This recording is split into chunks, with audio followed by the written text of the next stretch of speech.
Talk 97.3 FM, 104.1 FM, and 990 AM WEEB. Welcome back to the most listened to program in all of the Sandhills. It's time once again for Mornings with the LeaderMan. I am Steve Leader Adams, along with the Colonel, retired Marine Colonel Jeff Drummond. Good morning, Colonel. Hey, good morning, Moore County. Good morning, Pathetic Pilot. Yeah, it's your day. It's laying out in the garage, or, well, it's laying out by the garage in your driveway, so go pick it up.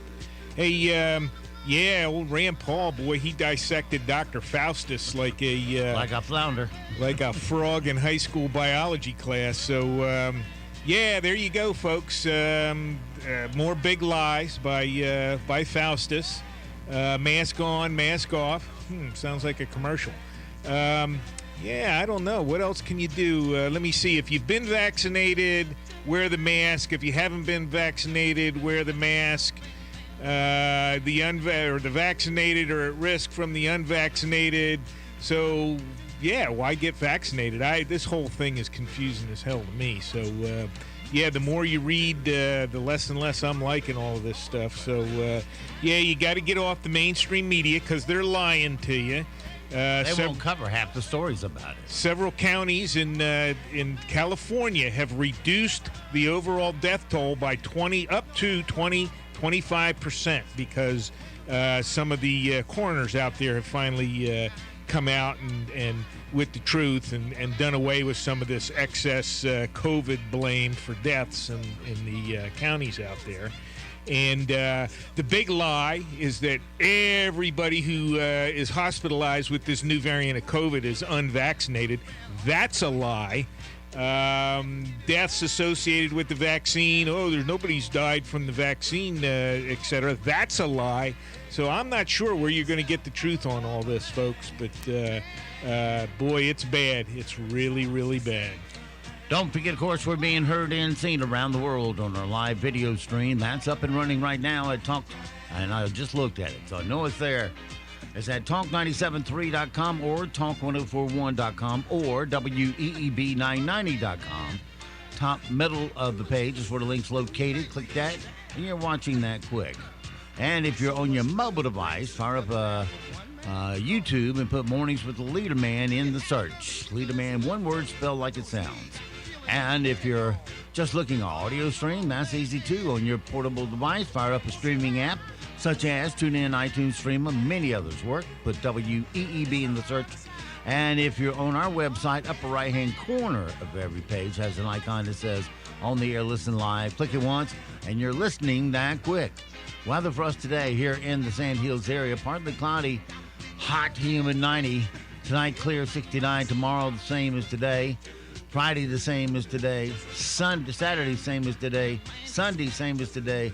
Monday, up 2 degrees, but otherwise, same as today. Right now, around the Sandhills, winds are calm, gusting to 2. Pressure's 29.76. Dew point 68. Humidity 86%.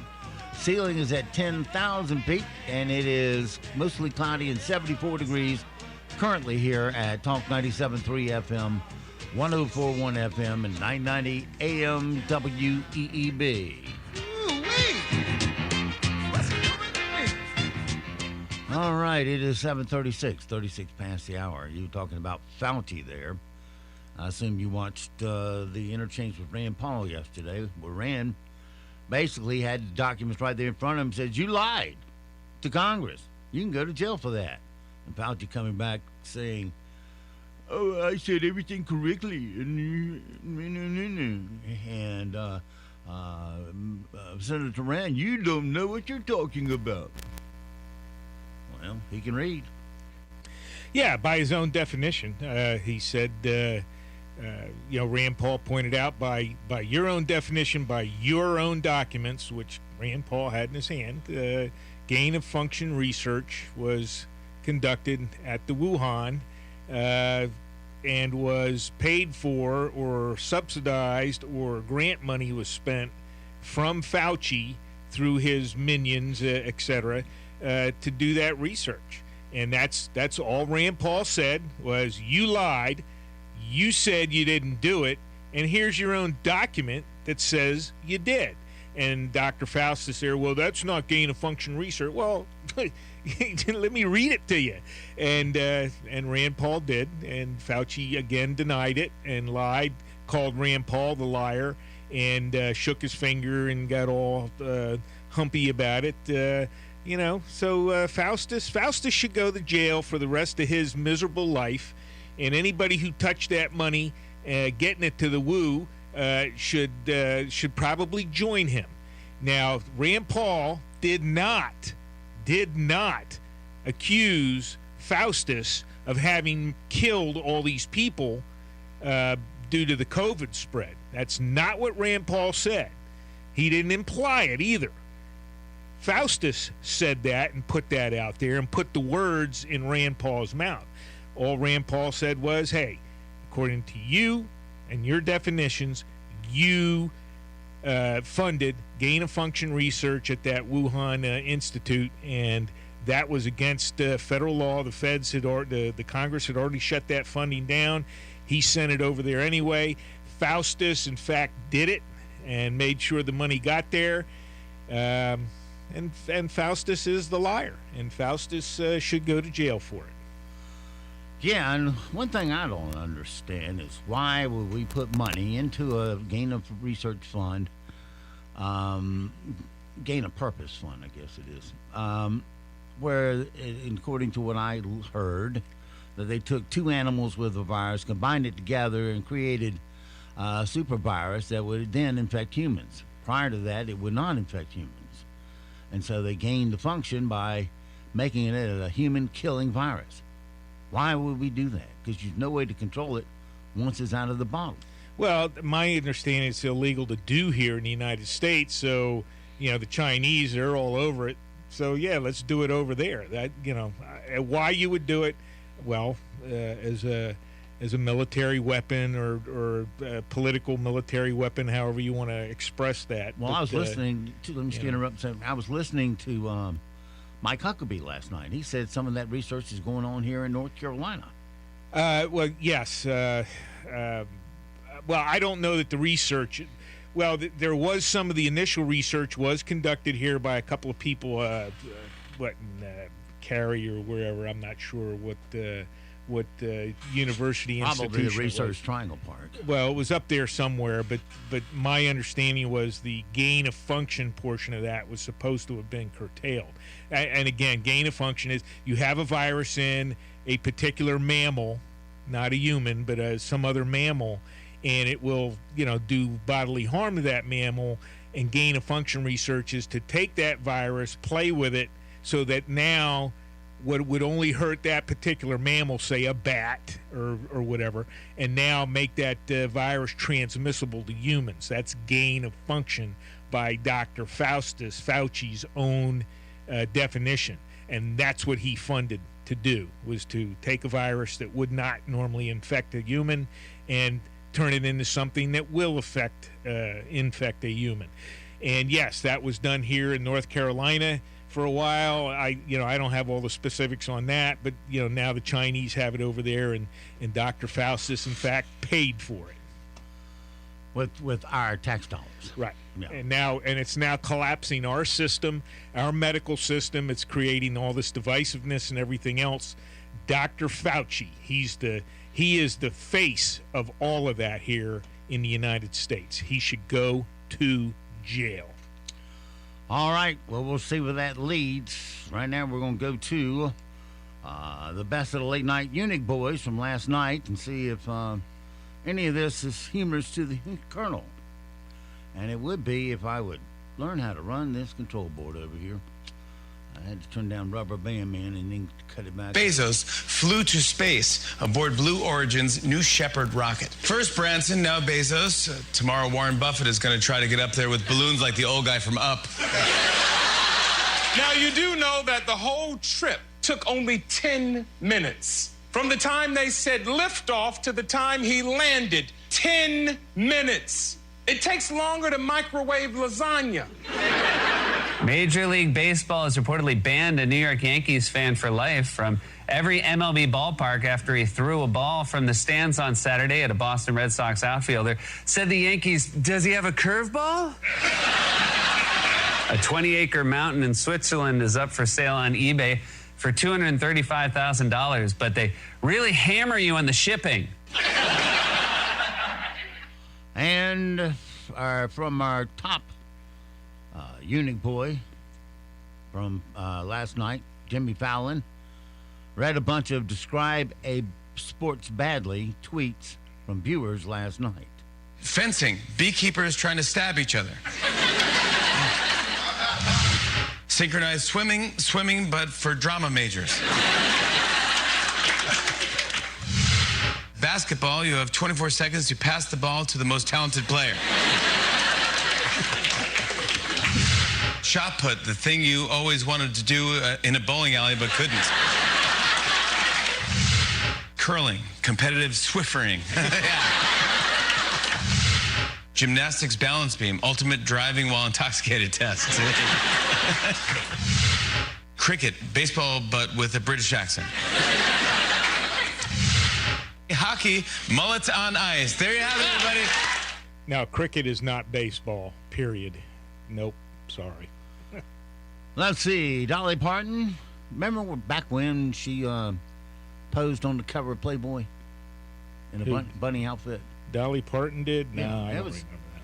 many moons ago, but she wore it again while wishing her husband Carl a happy birthday.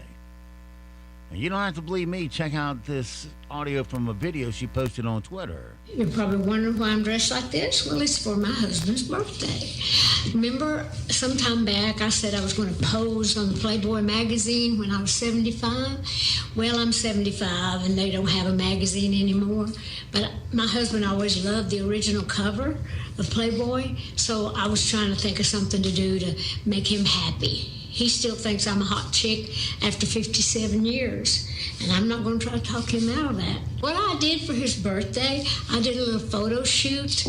I had a cover made of the new Dolly. Anyway, I'm going to surprise him going in singing to him in my little bunny suit. So what do you think? You think Playboy ought to pay me for at least the photo shoot? I do.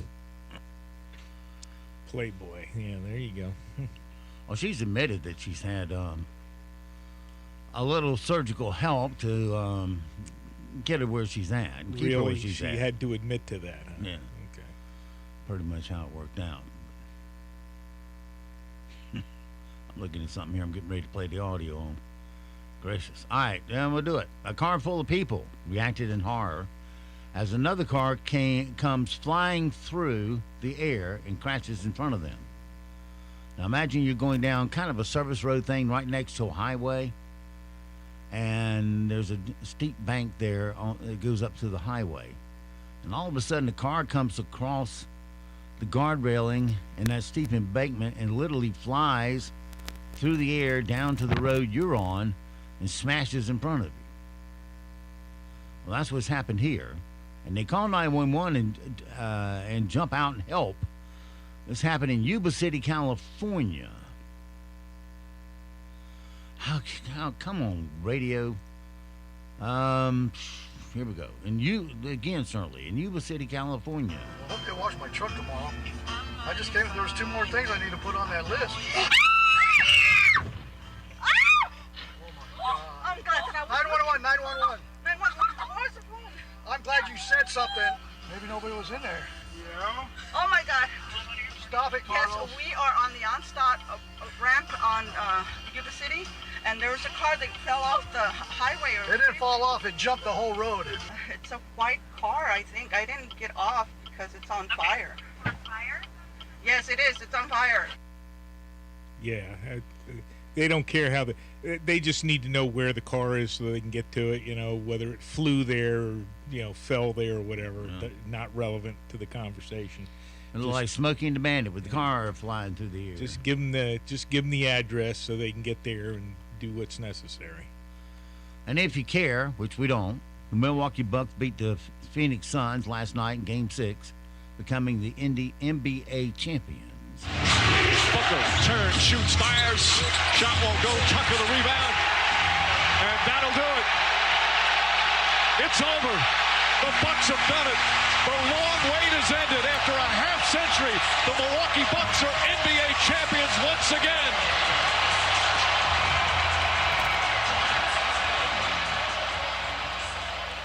Was that Marv Albert? If so, it was his last game. And, 3 shot in the celebration that night, too. So, lowest rated game televised in I don't know how long. So, I never knew it was on. Go woke, go broke. Yep, nobody's watching. Nobody cares. Milwaukee won by 7, 105-98. Took them 50 years since their last championship. Let's see. Did that. I didn't know they still had a team. Oh, yeah. They play in a parking lot by the hotel out there on... I get reminded once a year during the playoffs. They have a team.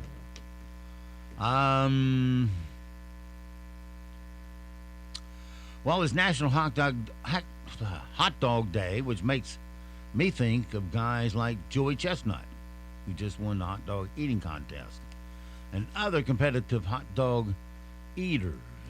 A human can stomach, on average, about 1 liter of food before the nausea reflex kicks in, signaling us to stop eating. I just opened up my mouth again. And stuck another hot dog in. Competitive eaters train their bodies to ignore this reflex. Try to eat more Franks than anybody else. And put another trophy on my shelf. I'm the big wiener. No one can eat more hot dogs than me. When you eat so many hot dogs, your stomach pushes all of your organs out of the way. I'm gonna make this sport really big. A Nike check mark on my bib. And if I feel a little abdominal pain, I'll just flush it all away. I'm the big wiener. I believe I am the junk food king.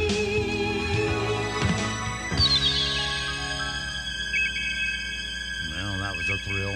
A minute and a half of your life gone. All right. Moms do such a great job putting together family vacations, don't they? And they deserve to relax. And now, Mom Thoughts.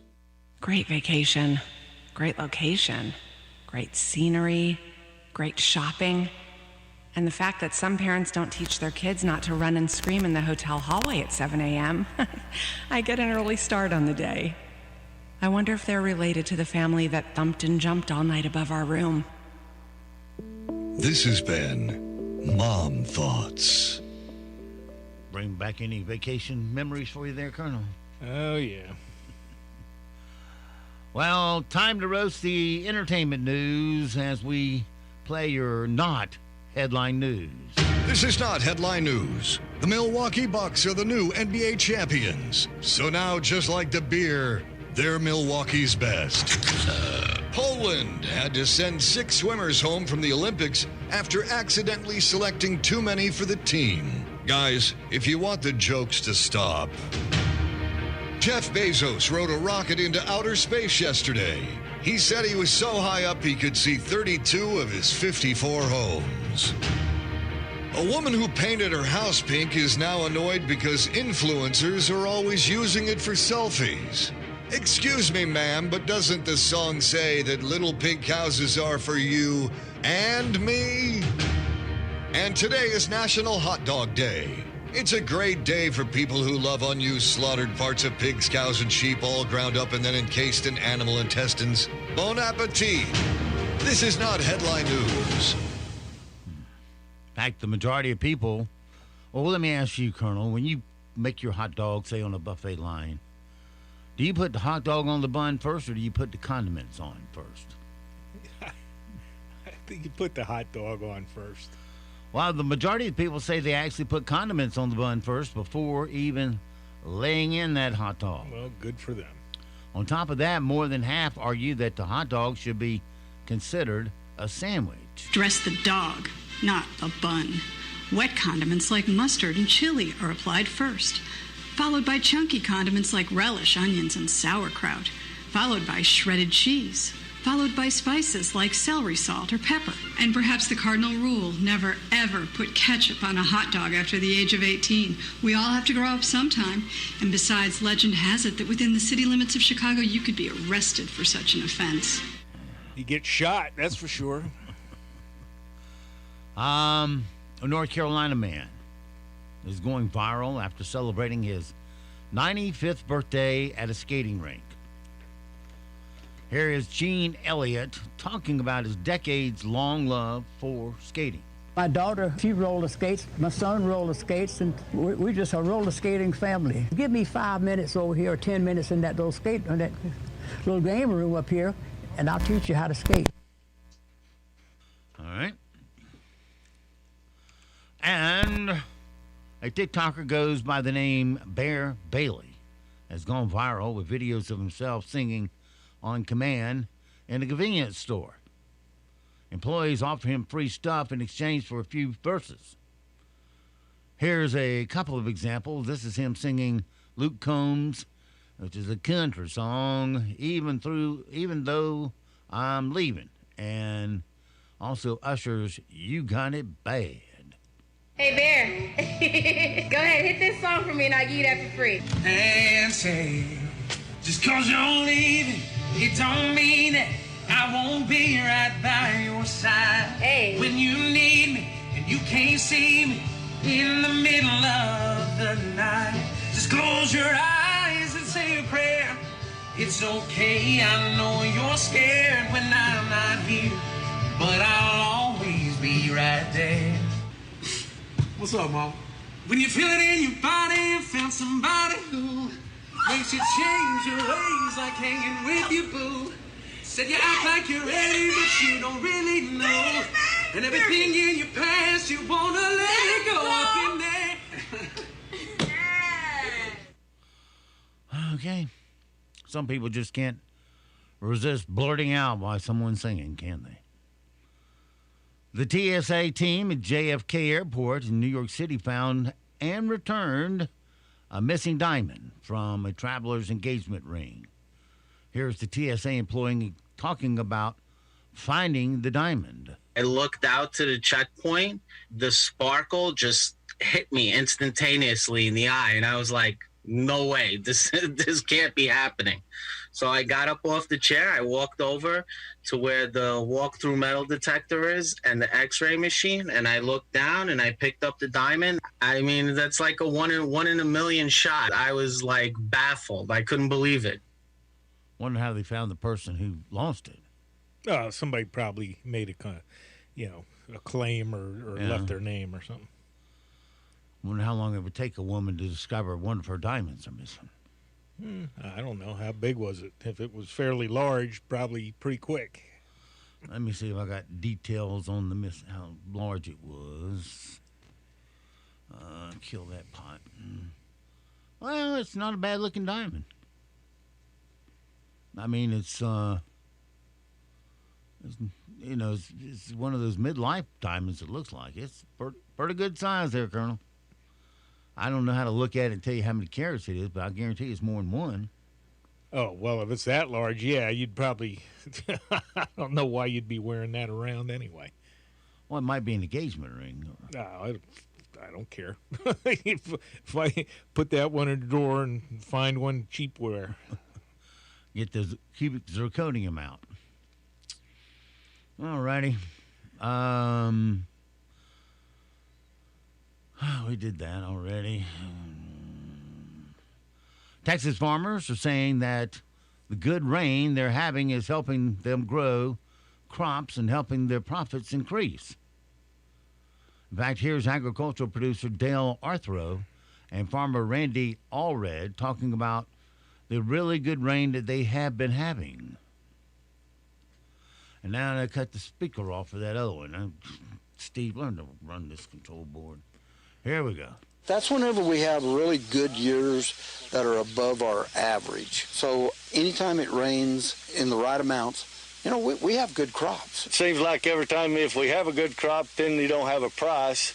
But if we can get a good crop and a price, it should make things a lot better this year. There's a program on Prime Video, I believe it is. And it's called like Crawford's Farming or something of that nature. I think I got the first name wrong, but it does start with a C. But it may be Crawford. That's what comes to mind. But it's about a guy who made, I mentioned this yesterday, guy who made his retirement money driving stunt cars in movies.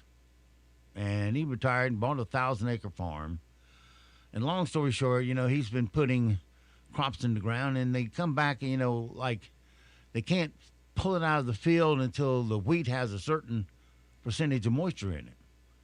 And if it exceeds that moisture, you have to wait till the moisture comes down. It's real finicky about that. Same with barley and other crops of that nature. And then when it is the perfect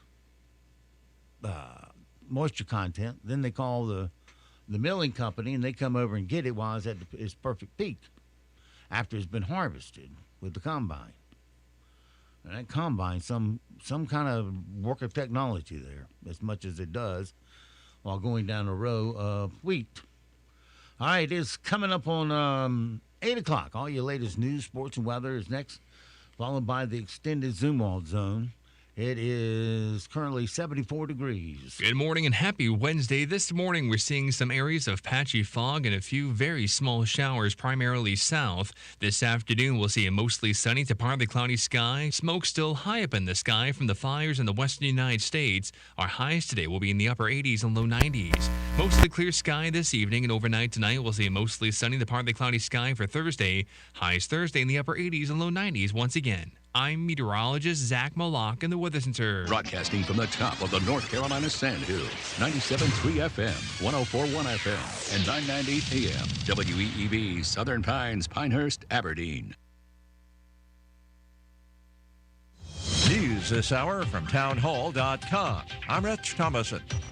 Well, they're mixing it up yet again. Section 1001 of the U.S. Criminal Code creates a felony and a 5-year penalty for lying to Congress. I have never lied, certainly not before Congress. Case closed. Dr. Anthony Fauci angrily confronted Senator Rand Paul of Kentucky in testimony before the Senate Health, Education, Labor, and Pensions Committee. Fauci rejected Paul's insinuation that the U.S. helped fund research at a Chinese lab that could have sparked the COVID-19 outbreak. Fauci said a study the senator mentioned referenced a different sort of virus entirely from the one responsible for the coronavirus outbreak. That's correspondent Jeremy House. The COVID pandemic may have played a role in the biggest decline in life expectancy in the U.S. since World War II, a year-and-a-half decline last year. The decline for Black and Hispanic Americans was even worse. 3 years. Health officials say COVID is responsible for close to 74% of the overall life expectancy decrease. More than 3.3 million Americans died last year, far more than any other year in U.S. history, with COVID accounting for about 11% of those deaths. The CDC says life expectancy last year was down to 77.3 from 78.8 the year before. Julie Walker, New York. Those western wildfires have now grown so large that they're fouling the air in the east. The $1 trillion bipartisan infrastructure compromise could stall out today in the Senate. And Milwaukee celebrating its first NBA championship in 50 years, downing Phoenix 105-98, Game 6 of the finals. Watching Wall Street this morning, stock futures have turned mixed. Dow futures are up 75 points. NASDAQ futures are down 42, and the S&P futures 2 points higher. More on these stories at townhall.com. Excuse me, why don't you have life insurance yet? I've got diabetes, and I know the price will be through the roof for the pre-existing condition. Well, actually, SelectQuote makes it easy to get very affordable life insurance, even if you have a health issue. I'm listening. You'll get quotes from some of the country's most trusted carriers. Even with your diabetes, you can get around $250,000 in insurance for as little as $1 a day. That would be amazing. What's it called again? SelectQuote. Just call or go to selectquote.com to get your free quote. Get the coverage you need at a price you can afford. Call 1-800-694-1010 or go to SelectQuote.com today. That's 1-800-694-1010 or SelectQuote.com. SelectQuote. We shop. You save. Get full details on example policy at SelectQuote.com/commercials. Monthly premiums vary based on health company and other factors. Not available in all states. Shock and outrage in India after a public health official told Parliament that no COVID deaths have been attributed to oxygen shortages. Answering a question in India's upper house of parliament, a junior health minister said there was no data on COVID deaths attributed to oxygen shortages because state governments had not specifically reported any. The reply has triggered a wave of anger on social media. The opposition accused the government of lacking sensitivity and respect for the truth. Hospitals across the country ran out of oxygen during a devastating second wave of infections in April and May. There were daily reports of people dying as a result. And that's a BBC's Anbarasanet Harashan. Civic leaders in Liverpool are outraged that the English port city has been stripped of its World Heritage status by the UN's Culture Organization, UNESCO's World Heritage Committee, removing the designation. Townhall.com. At least a dozen people have died in severe flooding in one of China's most heavily populated provinces. The flooding in central China trapped residents in the subway system in the region's main city and left others stranded at schools, apartments and offices. Transport and working life have been disrupted throughout the Henan province, with torrents of rain turning streets into rapidly flowing rivers. Now more than 100,000 people have been evacuated to safety. China experiences regular flooding during the summer, but the growth of cities and conversion of farmland into subdivisions has raised the impact of such events. I'm Charles de Ledesma. In Hong Kong, the National Security Police have arrested a former editor of the now defunct Apple Daily pro-democracy newspaper. The arrest coming weeks after the paper was forced to shut down when authorities froze its assets. More on these stories at townhall.com. The greatest comeback of all time is underway. Remember to shop local businesses. A reminder from Talk 97.3 FM, 104.1 FM, and 990 AM.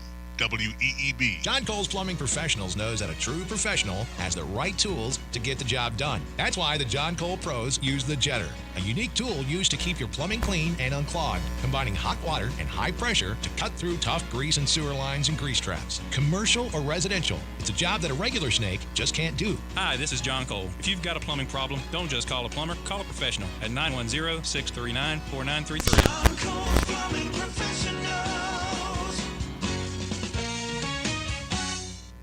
Brick's Wood Fire Pizza in the Cole Shopping Center has famous wood fire pizzas and Brick's Wood Fire wings. It's a fun place for family and friends, and everything is made fresh daily.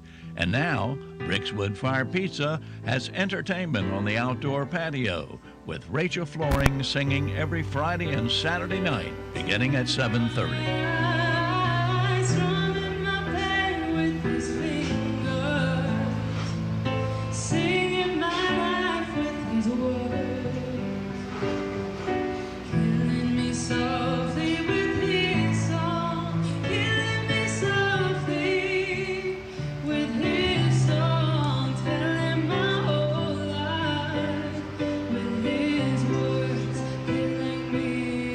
Rachel Flooring singing every Friday and Saturday night at Brick's Wood Fire Pizza. At Pool Automotive, being local and family-owned isn't just a title. It's the lifeblood of our business. The moment you walk into our Aberdeen showroom, you'll be treated like family. You see, we believe that all our guests deserve quality, reliable used vehicles, and we have the inventory and finance options to make it happen. When you buy a new vehicle, the second you drive it off the lot, it's already depreciated by thousands. Before you throw that money away, come to Pool Automotive and check out our huge selection of premium vehicles. We have high-quality, off-lease vehicles, most of which are one-owner cars with low mileage and remaining factory warranties. Something else we do to save you even more? We don't charge documentation fees. Yep, you heard us right. No doc fees here. Come in today, 500 South Sandhills Boulevard in Aberdeen, or call 910-637-0057 and experience the pool advantage. At Sandhills Collision Center in Seven Lakes, we proudly serve all your automotive repair, auto body restoration, and collision repair needs. With our brand new state-of-the-art cheap straightening system and eco-friendly AmeriCure paint booth, you can rest assured that your vehicle, boat, or RV will receive top-notch repair and flawless paint jobs. And for all you aviators, we do aircraft body repair too. Sandhills Collision Repair Center is better known and offers a 5% discount to our military family. We give free estimate and accept all insurance and self-pay. All our ATECs will provide superior customer service from start to finish because we are committed to quality and prompt expert service. Bring your automobile, boat, or RV by today for a free quote at 135 Village View Drive in Seven Lakes. That's just 2 minutes from the Food Lion on Seven Lakes Drive. Or call us at 910-673-AUTO. That's 673-AUTO. Sandhills Collision Center, because you deserve the best. Don't have a family member in the insurance business? Call us first. First Casualty Insurance Group. We represent over 3 dozen outstanding companies and can provide you with the right insurance at a cost that makes sense. Let's have a look. We'll do a top-to-bottom review and it won't cost you a cent. Your place or ours, there's no obligation. Get the coverage you need at a price that makes sense. Just call 910-692-8303. For over 30 years, our customers know where insurance is concerned, you should always think first. First Casualty Insurance Group, Southern Pines. 910-692-8303. News. I'm Mike Rayleigh. The highly contagious Delta variant is spreading fast in America and leaving those still unvaccinated vulnerable to getting very sick. Meanwhile, the rise in cases in North Carolina is once again causing our state hospitals to fill up with sick COVID-19 patients. Dr. Katie Passaretti with Atrium Health in Charlotte told WBTV. The vast majority of hospitalizations and deaths, and truly the vast majority of cases are still in unvaccinated, just positive tests. Meanwhile, Governor Roy Cooper today will have his first update in weeks on the battle against COVID-19 in North Carolina. The update comes as COVID-19 cases are on the rise. Jeff Bezos, the world's richest man, is back from the realm of outer space and is already looking ahead to a grander mission. Bezos spoke exclusively with CBS's Morning's Gayle King about the trip and his mission ahead. If you think about it, we are humanity. We're big now. The Earth is small. It's fragile. In fact, one of the things you see from space so clearly is just how fragile this planet is. The Hoke County Sheriff's Office is now offering a $20,000 award for information leading to the arrest of January shooting death. Authorities say Jeremiah Woods was fatally shot in a drive-by shooting. Sheriff Hubert Peterkin says that detectives are zeroing in on a person of interest, but Jeremiah did not deserve what happened. And, and I have to say, it's a shame that we have to put up a reward to come to the conclusion of who done it. A push to increase oversight for residential elevators in North Carolina gained steam this month when a 7-year-old boy was killed in an elevator accident. North Carolina lawmakers and Commissioner of Labor Josh Dobson tells WECT. It's definitely an issue that's continuing to grow, and I think myself and the General Assembly and the governor are going to have to address this issue at some point. You're listening to NCN News.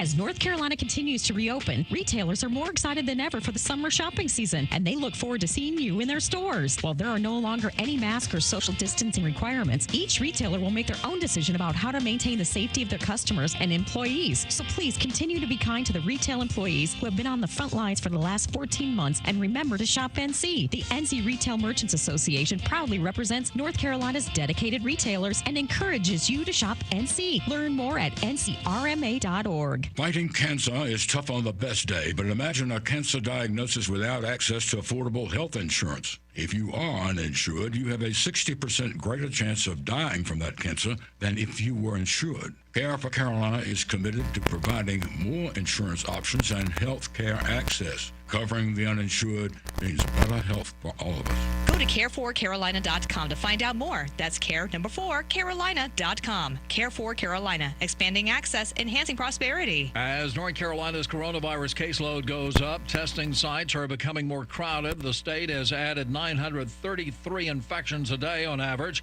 over the past week, a 77% jump from July 12th. The Olympic Games began in Tokyo. A mixed bag for the U.S. women here in Tokyo today as competition began 2 days before the opening ceremony. The U.S. softball team beat Italy 2-0, but the American women's soccer team, the gold medal favorite, loses to Sweden 3-0. Off the field, another American has tested positive for COVID-19. Tyler Crabb, a member of the beach volleyball squad, and the International Olympic Committee has today awarded the 2032 Olympics to Brisbane, Australia. Steve Futterman, CBS News at the Summer Olympics in Tokyo. As crowds came back to Charlotte Douglas International Airport, some airport workers say that they do not feel like their safety is a priority. They're outraged over the dismissal of charges despite a recent incident in which a passenger getting into a fight with a gate agent happened. Charlotte Mayor Pro Tem Julie Isett offered a brief comment that airline employees' safety is important. And I do appreciate airport employees for what you're going through, and as this whole industry changes and is really, it's been chaotic. A new study reveals another devastating face of the global pandemic, the face of grieving children, as CBS News' Vicki Barker reports. Researchers at Boston Children's Hospital say more than 1 million children around the world have lost one or both parents to the pandemic. 1.5 million have experienced the death of at least one parent or a custodial grandparent or other grandparent living with them. Among the worst affected countries, the U.S., Brazil, and Mexico. The fear is that these children's development and mental health will remain at risk long after the pandemic has faded. Vicki Barker, CBS News, London. Mike Rayleigh, NCN News.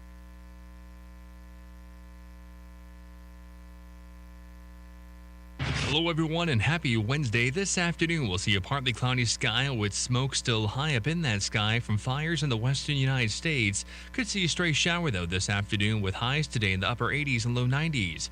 Mostly clear to partly cloudy sky overnight tonight. We'll start in the mid to upper 60s Thursday morning.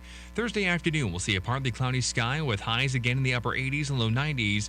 Could see a few stray showers on Friday. I'm meteorologist Zach Malak in the Weather Center. Right now, here in the Sand Hills area, it's cloudy, 74 degrees, humidity 86%, dew point 69, pressures 2978, winds are calm, gusting to 2. It's 8:14. Let's take a look at your Sand Hills news for this Wednesday hump day. A 30-year-old woman was airlifted to a hospital Tuesday afternoon after being attacked by 5 dogs outside of Robbins. The attack happened on Highway 2427. The call came in just after 12:30 p.m. from a doctor's office in Robbins, where the victim went for assistance. After calling 911, Robbins Fire and Rescue was dispatched to set up a landing zone at Milliken Park in Robbins. The victim was transported to the landing zone and flown to UNC hospitals. Her condition is unknown at this time. This is the second dog attack in Moore County in 3 days. Saturday, a young child was airlifted in Pinehurst after being attacked on Briarcliff Court outside of Pinehurst. The boy's mother reported a day later that he was in intensive care and expected to recover. The town of Carthage delayed voting at its July 19th meeting on moving the Christmas parade from Tuesday nights to Saturday mornings or evenings. The town's Facebook page will hold a poll to gather citizens' input before a vote. Mayor Jimmy Child Finch said that the parade was beautiful at night, and it bothers him that the Union Pines band would not be there because bands are booked for Saturdays. Police Chief Bart Davis said that there are safety concerns with traffic from people returning home from work and others traveling to the parade at the same time. He said there was a problem with children running toward floats in the dark. That's your WEEB local news this morning from the Sand Hill Sentinel. And you can go online to sandhillsentinel.com for more information. It's 8:16. Sports is next, right here on Talk 97.3 FM, 104.1 FM, and 990 AM WEEB. NCN Sports, I'm Josh Zach. Breaking Olympic news this morning. Sweden has stunned a top-ranked U.S. women's soccer team 3-0, ending the Americans' 44-match unbeaten streak. Nobody's getting eliminated today, but the match is rehashing bitter memories of the 2016 Rio Games when Sweden eliminated the U.S. women from medal contention on penalty kicks. The women's national team writing in a tweet this morning, Not the start we wanted, but plenty of tournament to play. They'll go against New Zealand on Saturday. Meanwhile, the chief of the Tokyo 2020 organizing committee yesterday did not rule out canceling the Olympics if COVID-19 cases spiked, as more athletes tested positive for the virus and sponsors ditched plans to attend Friday's opening ceremony. ABC News' Amy Robach is in Tokyo. I think it's fair to say shockwaves were rippling through the Olympic Village as the head of the Tokyo Organizing Committee dropped that bombshell. So far, there have been more than 70 game-related COVID cases, and there is little sign that the situation will improve. The bigger concern is that things are actually going to get even worse. Meanwhile, another breaking news this morning, the International Olympic Committee officially announced Brisbane, Australia will be the host city for the 2032 Summer Games. Now to the NBA Finals, where Giannis Antetokounmpo capped one of the greatest NBA Finals ever as the Bucks beat the Suns 105-98 to close out the series in 6 games and win their first championship in 50 years. Giannis named the Finals MVP after he torched the Suns with 15 points, 14 boards, and 5 blocks. During a post-game interview on ABC, he spread the love and appreciation. I want to thank Milwaukee for believing in me. Thank my teammates, man. They played hard every game. You know, I trusted this team. I wanted to do it here in the city. I wanted to do it with these guys, so I'm happy. I'm happy that we were able to get it done. The Bucks became the 5th team in NBA history to win the finals after dropping the first 2 games, and it's the first time in 15 years that a team won the next 4 straight to do it. This is NCN Sports. NASCAR legend Richard Petty on why he got his shot. Talked to my doctor, and he said he would highly recommend that I go ahead and get a shot. You're not only helping yourself, you're helping your neighbors also. Might have been a little bit hesitant to begin with, but after looking at all the statistics, and I don't see anything after you take the shot, everybody seems to get along with it pretty good. So you have a spot, take your shot. Everyone from teens to seniors can get a COVID-19 vaccine. Find your appointment today. Visit myspot.nc.gov. Countless small businesses closed their doors due to COVID-19, and many are still struggling, even as we emerge from the pandemic. At the NC Rural Center, we believe that our state's economic future depends on the vibrancy of small businesses from Murphy to Manio and everywhere in between. That's why we've assembled a group of small business owners and state and local leaders across the state to form the North Carolina Small Business Coalition. Learn more about the coalition and how to join at ncruralcenter.org. NC Rural Center, building vibrant rural communities. Tom Brady stole the show at his White House visit yesterday. The Bucs were in Washington being honored by President Biden for winning the Super Bowl. It was the first time in 16 years that Brady showed up at the White House to celebrate one of his big wins. While the president didn't hold back about joking about the quarterback superstar's age, Tom made some hilarious statements of his own. We got on a roll. Not a lot of people, think that we could have won. And in fact, I think about 40% of the people still don't think we won. I understand that. You understand that, Mr. President? I understand that. UNC Chapel Hill is believed to be the first school in the nation to launch a group licensing program for current athletes, under which athletes will receive a cut of net revenue for merchandising opportunities pursued by the Brander Group with products that include the school's official trademarks and logos. The voluntary program will not restrict individual endorsement deals. Josh, Zach, NCN Sports. Thanks for help bringing the economy back. One local purchase at a time. Kind of uplifts you and you feel better. It's the greatest comeback of all time. With Talk 97.3 FM, 104.1 FM, and 990 AM. WEEB. Attention patriots, listen in to hear President Trump explain why Ted Budd is the right choice for United States Senate. Here's somebody that I think is very special, somebody that I've worked with, always been with me. This man's a great politician, but more importantly, he's somebody that loves the state of North Carolina. He loves the country. But this gentleman is going to be your next senator. He's going to be somebody that you're going to be so proud of. He will fight like hell. He will fight like nobody fights. And a lot of you don't know him that well, but you're going to know him. Ted Budd. I am giving him my complete and total endorsement. We're going to work with him. We're going to campaign with him. You can't pick people that have already lost 2 races. You can't pick people that have already lost 2 races and do not stand for our values. So I'm going with Congressman Ted Budd, complete and total endorsement. I'm Ted Budd, and I approve this message. Paid for by Ted Budd for Senate. See the video at tedbudd.com. Why should you work with the team at J. Park Carolina Living Realty? Good question. Hi, I'm Katie with J. Park Carolina Living Realty. We offer better solutions to get things solved. Sellers, we can give you a cash offer today with no showings required. Buyers, let us find that dream home for you so you can get off the multiple offer merry-go-round. We've got the magic wand to make these things happen. Text or call us to solve your real estate needs. 910-585-6979. That's 910-585-6979. Talk to you soon.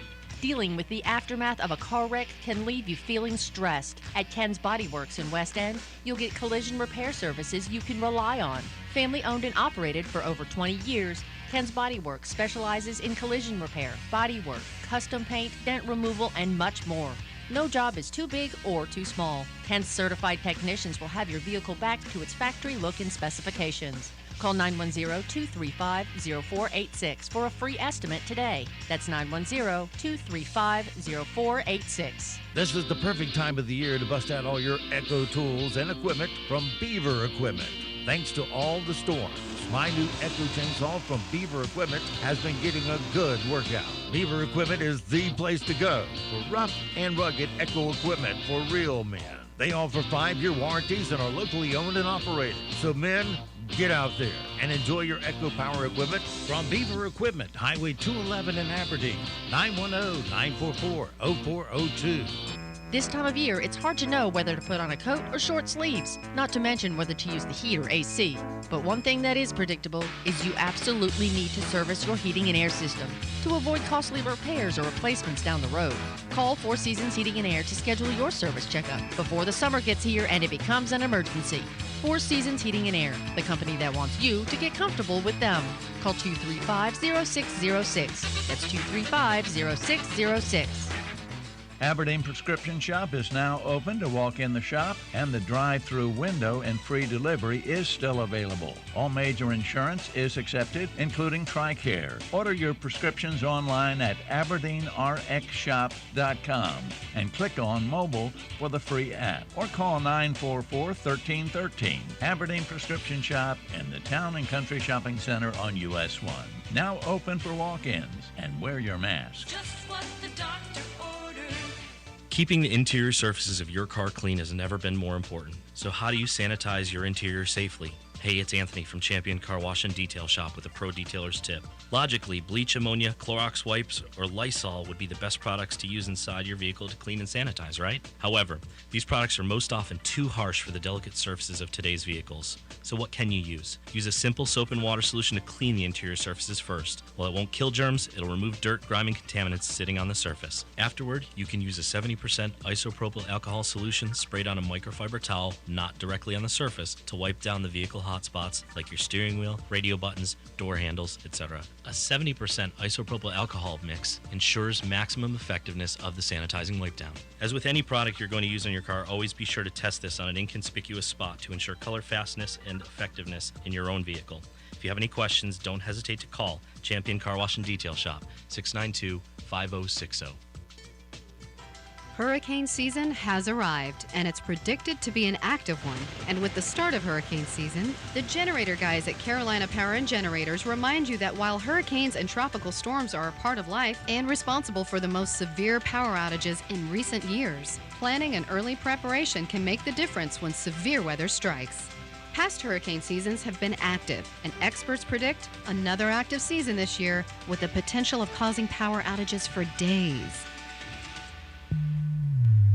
The professionals at Carolina Power and Generators are here to help you prepare and protect your home before the peak of the season. Call us today to schedule your free in-home assessment or ask us about our affordable maintenance plans. Carolina Power and Generators, 910-241-4677, or visit us online at generacnc.com. We're proud to be working with our local businesses for the greatest comeback of all time. Come together. With Talk 97.3 FM, 104.1 FM, and 990 AM. WEEB. The Zumwalt Zone is brought to you by Quality Built Homes, the Sandhills' #1 home builder, developer, and remodeler. With over 1,500 homes built in Moore County, we earn our name every day. Quality Built Homes, 910-944-7453. Hello, I'm John Zumwalt, and you're in the Zumwalt Zone. I spent all day Monday sitting in a courtroom in Hoke County. I and all the other persons in the court had to wear masks. I sat there from 10 o'clock in the morning till 6 o'clock in the evening. The chairs were uncomfortable, and it was pretty miserable. On the other side of the little picket rail that I was 2 feet from, the elite of the court functioned. The only people wearing masks were the bailiffs. The rest were moving around, walking among us, speaking to each other from inches away, laughing with no mask. I was glad to see them with no mask. I didn't like to see their total disregard for the citizens who had no choice. We couldn't get in the courthouse without a mask. We either need them or we don't. The judge who was presiding was amazing. He bent over backwards to assure justice. His name was Pat Nadolsky, a Superior Court judge. Oh, and speaking of justice, why was I in court? I was there because June McCoy was on the docket. You might recall, June McCoy was arrested in 2005 for a heinous crime. He's been held by Hope County in one venue or another for 16 years with no trial. Yesterday he was on the docket, and I sat there the whole day. And of course, once again, June McCoy was not in court. This has turned into a huge problem. June, I'm starting to worry about your safety. A lot of people are to blame for this terrible, terrible oversight. And none of them want to take a fall. Don't worry about it. I'm going to keep this alive. I promise you, in the Zoom Walt Zone. Good morning and happy Wednesday. This morning we're seeing some areas of patchy fog and a few very small showers, primarily south. This afternoon we'll see a mostly sunny to partly cloudy sky. Smoke still high up in the sky from the fires in the western United States. Our highs today will be in the upper 80s and low 90s. Mostly clear sky this evening, and overnight tonight we'll see a mostly sunny to partly cloudy sky for Thursday. Highs Thursday in the upper 80s and low 90s once again. I'm meteorologist Zach Moloch in the Weather Center. And now, the Sandhills' #1 morning show. Mornings with the LeaderMan. Here on Talk 97.3 FM, 104.1 FM, and 990 AM WEEB. And heard and seen around the world at talk973.com. The best part of waking up is waking up with us. Hi there. Hi there. We have something special for you. Really? What's that? Today is National Hot Dog Day. Hot dog! What's going on? It's National Hot Dog Day. Mustard? That's what you always put on a hot dog. Fire up the grill. So, what's up, diggity dog? It's National Hot Dog Day. Hot diggity dog! Hot diggity dog. Happy National Hot Dog Day. You know what else I just realized? It's showtime. I got this feeling inside my bones. It goes electric wavy when I turn it on. Off from my city, off from my home. We're flying up no ceiling when we in our zone. I got that sunshine in my pocket, got that good soul in my feet. I feel that hot blood in my body when it drops. Ooh, I can't take my eyes off of it, moving so phenomenally. Come on, like the way we rock it, so don't stop.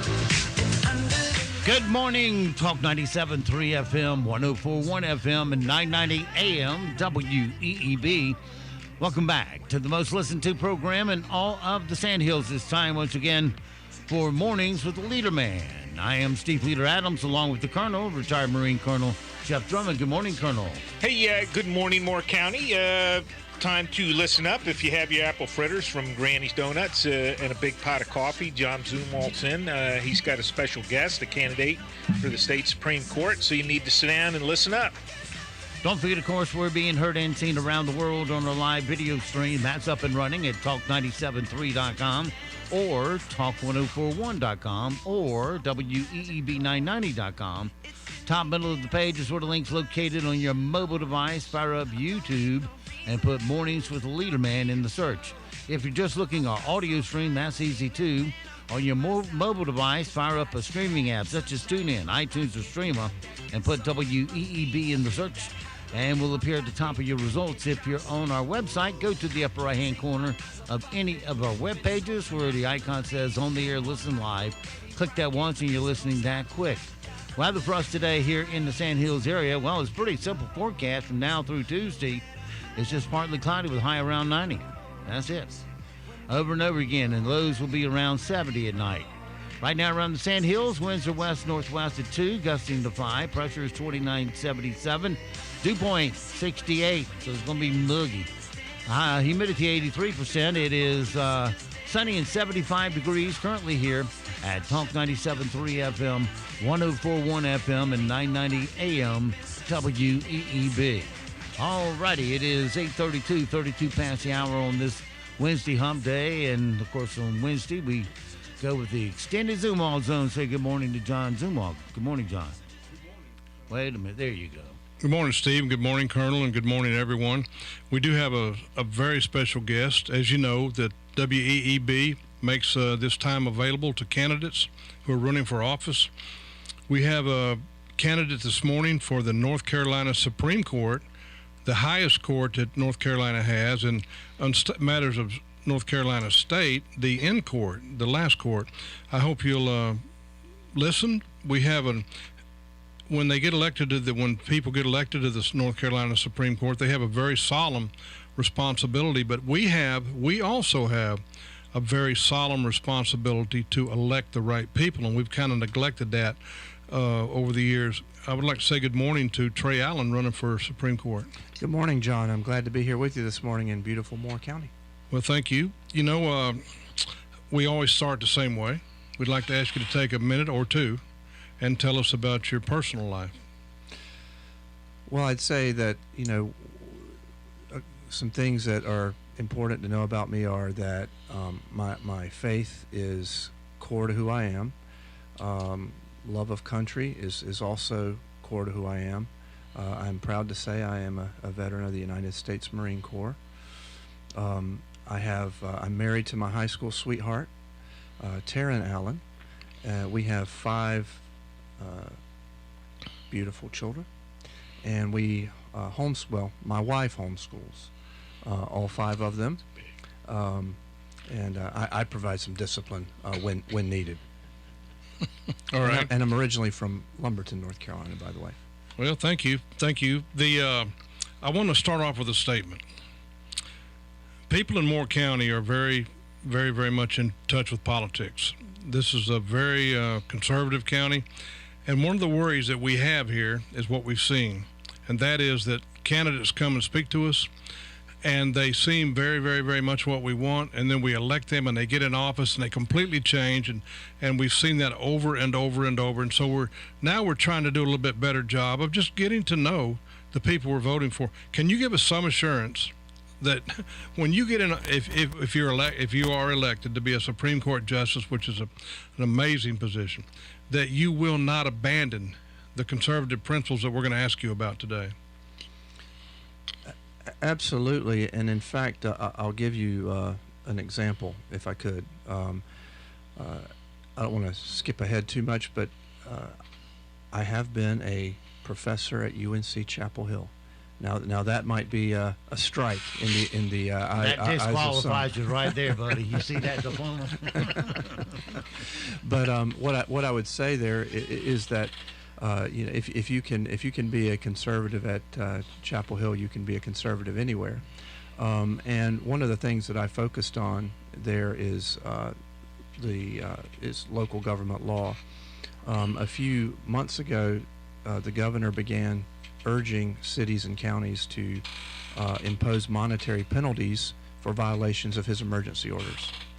And I wrote a piece explaining why, and published a piece explaining why I thought they didn't have that legal authority.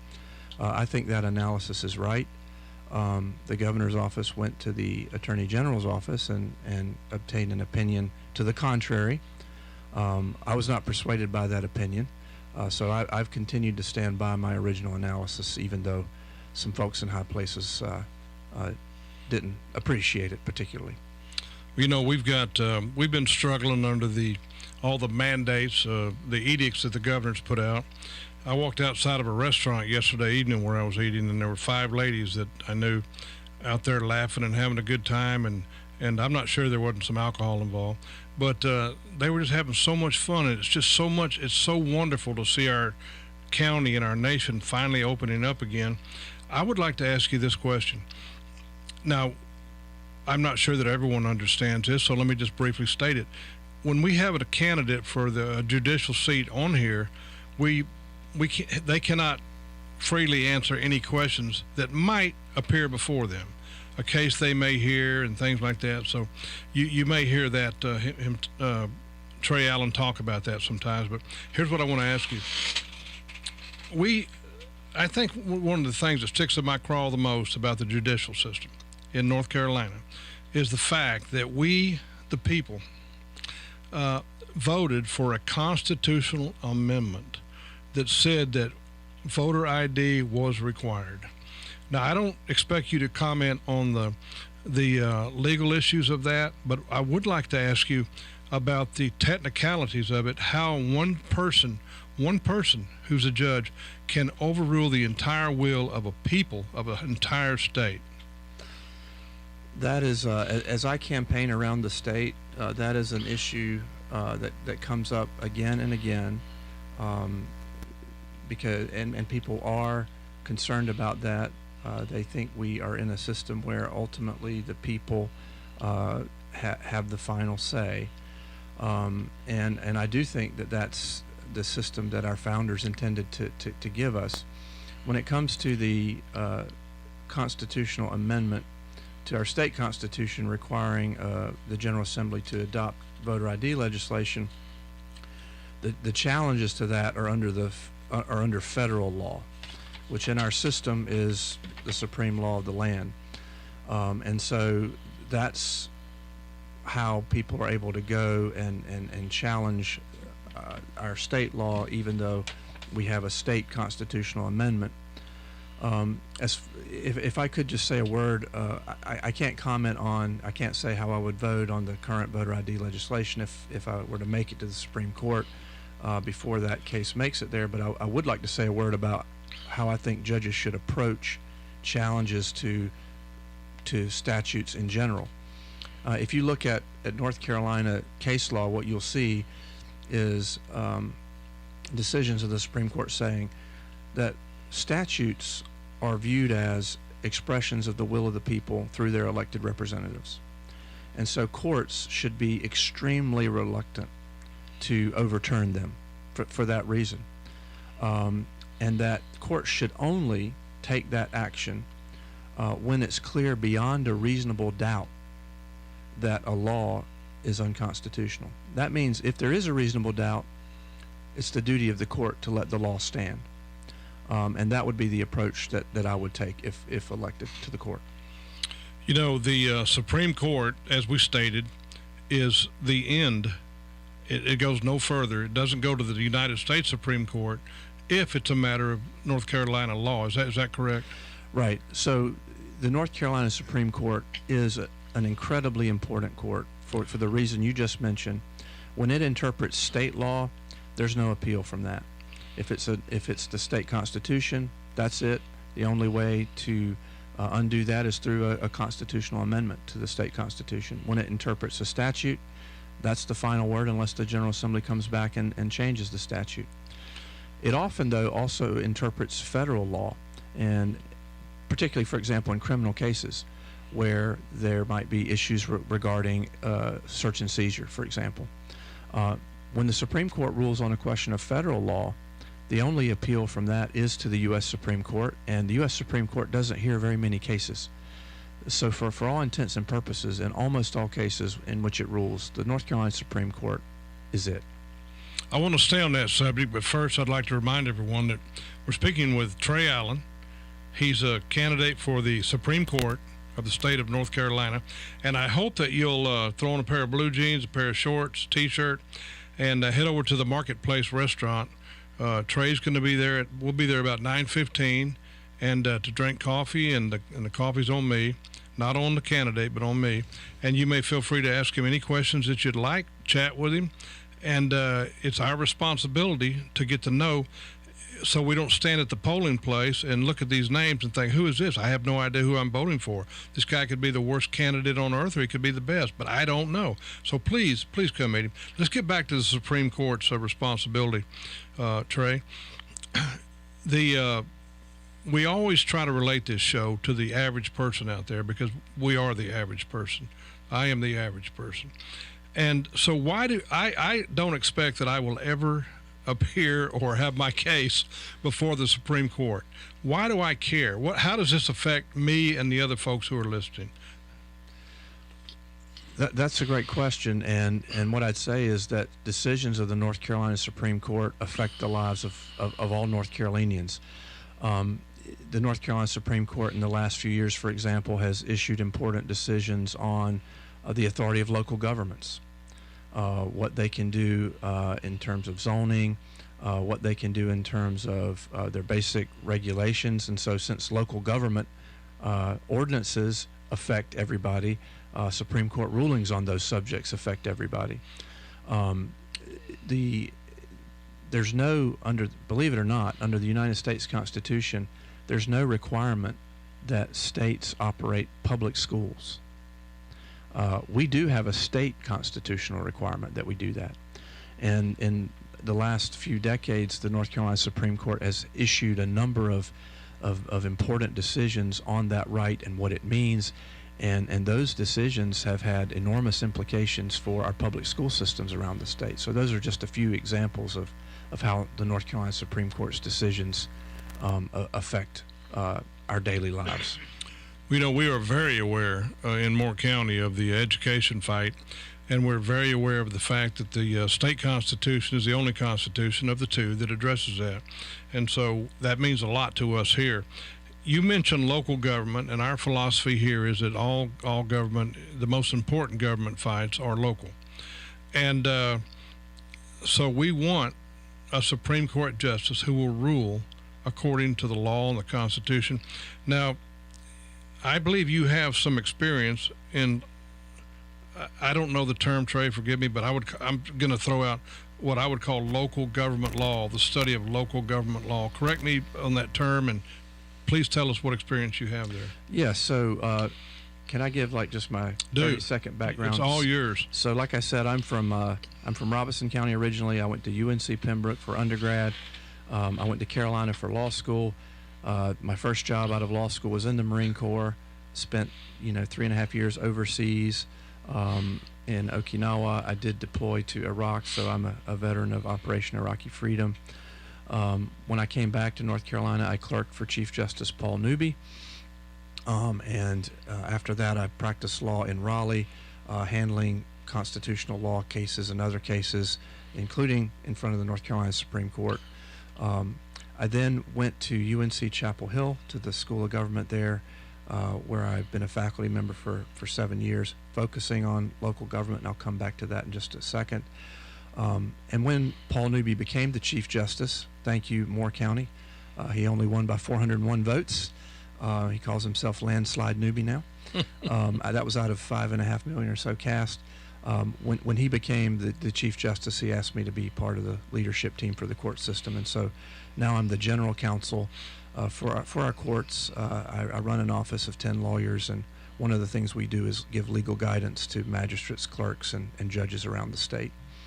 While I was at Chapel Hill, my focus was really on North Carolina law, specifically the powers of local governments and some of the constitutional limitations on those powers. Okay. You mentioned Justice Newby. He's been on here with us, and he's also been to the marketplace, and we love him here in Moore County. We love him because he's a constitutional conservative, and I don't know if he describes himself that way, but I have to use terms I know. And we do claim, in fact, credit for putting him in office because he won by so few votes. Well, since I work for him, I would say thank you very much. and I'm also happy to say that he's encouraged me to run, and that means a lot to me. Well, he's a great man, and he's also has no shame in his faith at all. And I love it when men and women are proud to profess their faith and are not ashamed of it. And by the way, I think it's my assessment that Justice Newby truly has a servant's heart. And I think that's what we need in our folks that work for us and represent us, is the heart of a servant. How do you feel about that? I absolutely agree with that. When I went to work for him for the first time 16 years ago, so when I clerked for him, he was brand new to the court, and he gave me, I think he gives the same talk to every person who goes to work for him. It's his ditch digger speech, which is, if there's work that needs to be done, you're not too good to do it. Just because I was a lawyer didn't mean if there were copies to be made that I was too good to make them. And I think that's a great approach, and that's the approach I take. Well, I love hearing that. Now, you are I think the term is an originalist. You believe that the Constitution should be interpreted the way that our forefathers meant for it to be interpreted when they wrote it. And could you explain that a little more? And am I right about that? You are correct about that. So an originalist approach to the Constitution is one that says, in interpreting, pardon me, the text of the Constitution, you have to give the terms the meaning they had when they were ratified. And the reason that I think that's so important is because it's the only approach that I've seen that gets you at least close to objectivity. People on the other side talk about the living Constitution, and the Constitution needs to adapt and needs to change.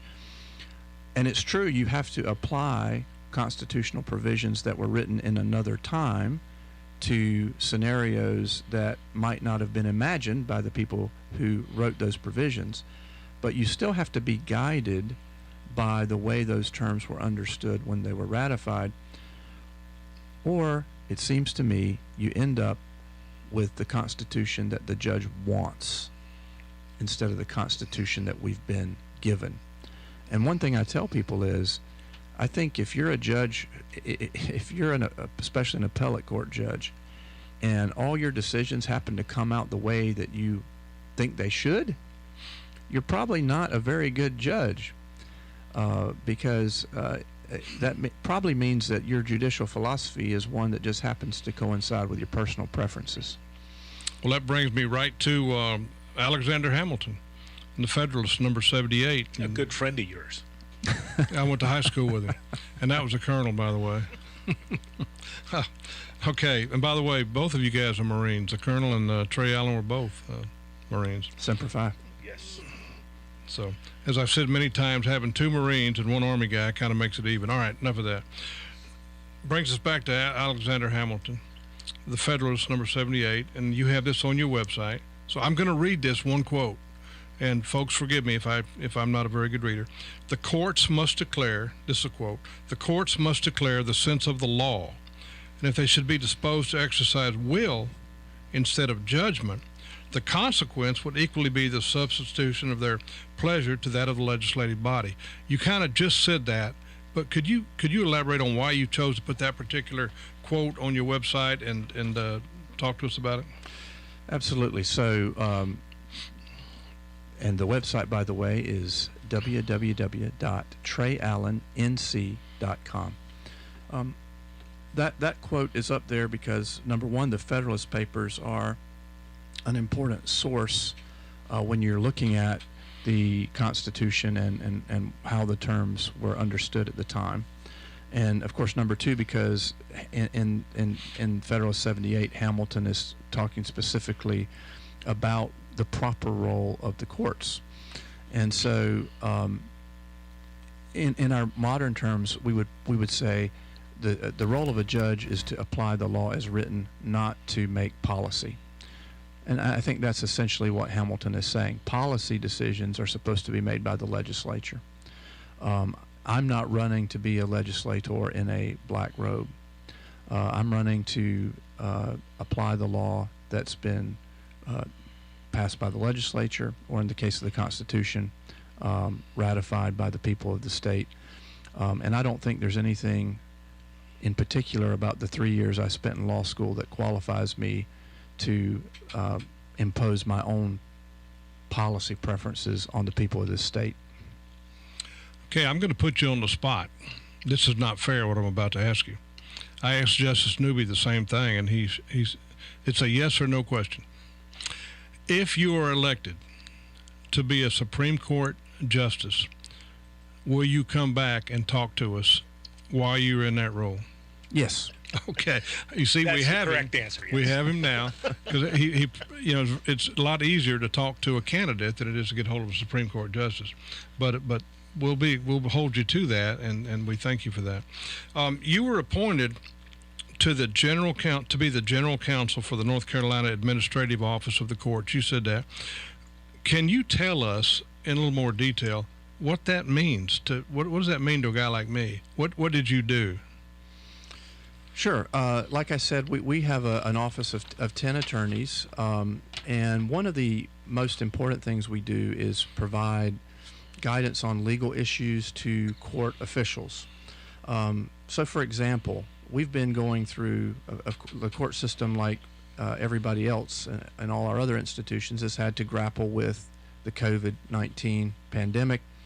And one of the ways that the courts have tried to continue to keep the wheels of justice turning has been through more remote proceedings. So we've had more remote proceedings in our courts over the last few months than we have ever had prior to COVID-19. But those remote proceedings can raise legal questions. So particularly in, for example, criminal cases where at certain points, there's a right to confront the witnesses against you. And so we've had to provide legal guidance to judicial officials on what they can and can't do remotely, what are the statutory limitations, what are the constitutional limitations. So that's, the AOC also is a big employer. Like any big employer, it has in-house legal questions that need to be answered, and so we do that as well. Now, are you having? I've read an article in which you mentioned reopening the courts fully.